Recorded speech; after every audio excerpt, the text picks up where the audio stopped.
एक घर में मियाँ बीवी रहते थे और दो छोटे छोटे बच्चे थे।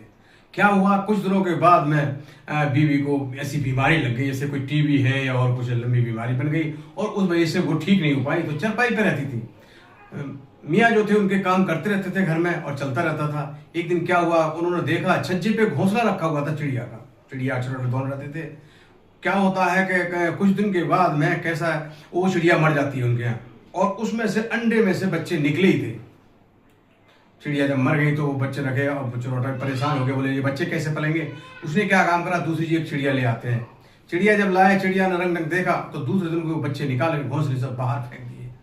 और वो जो औरत जो थी चरपाई में पड़ी थी, वो ये चीज सब देख रही थी कि ये क्या हो रहा है।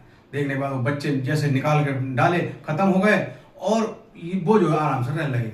उन्होंने अपने मियाँ को बुलाया और बोले सुनिए जरा इधर आना। बोला जी बताइए। कि देखिए आज मैंने ये चीज देखी है कि ये चिड़िया मर गई और दूसरी चिड़िया जब ये लाए हैं तो इसने इसके बच्चे निकाल के बाहर फेंक दिए। खुदा ना खास्ता अगर मेरी मौत हो जाए तो आप दूसरी शादी तो नहीं करोगे। उन्होंने कहा कि बताओ। कि नहीं करूंगा। कि नहीं मुझसे वादा करो। तो उन्होंने कहा मैं वादा करता हूँ, अगर पहली बात तो ऐसा कुछ होगा नहीं और हो भी जाता खुदा ना खास्ता तो मैं ये काम नहीं करूंगा, मैं वादा करके जाता हूँ।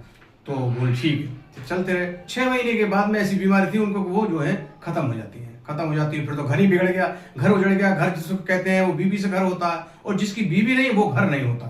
तो बेचारे परेशान हो गए, सारा काम धंधा करना सब बच्चों को। फिर भी उन्होंने अपना ताकत और वो वायदा याद रखा और बच्चों को पढ़ाया लिखाया, अपने काबिल बनाया। कामयाब हो जाएंगे तो ये आगे चल के नाम करोड़ करेंगे, हमारे पास है ही क्या सिवा इसके। मगर देखिए 20 साल के बाद जब पहिया घूम के आता है तो क्या होता है, शादीशुदा जब हो जाते हैं तो उसका सिला क्या मिलता है कि वही दोनों बच्चे और मियाँ बीवी उनके घर से बड़े मियाँ को बाहर निकाल देते हैं कि वो वजूद नहीं रहता। मगर जाते हुए जब घर से निकाला, उन्हें जा रहे थे रास्ते में लेकर, क्या हुआ, बोले मैंने किसी से वादा करा था, उस वादे को पूरा करा और वादे का सिला आज देखो क्या मिला। उन्होंने कहा वादा किससे करा था, कौन था वो मेरी बीवी और इन बच्चों की माँ थी। तो दोस्तों कभी ऐसा ना करना कि घर से उनको निकालना चाहिए। अरे उनकी तो खिदमत और शुक्रगुजार को समझना चाहिए कि बचपन में हमारी माँ मर गई तो हमारा पालने पोसने वाला कोई नहीं होता, ना कोई रिश्तेदार होता, ना घरिया होता, सिर्फ होता कौन, माँ या बाप बच्चों के लिए। तो ये जो माँ बाप को चाहने वाले हैं वो लाइक करें और सब्सक्राइब करें।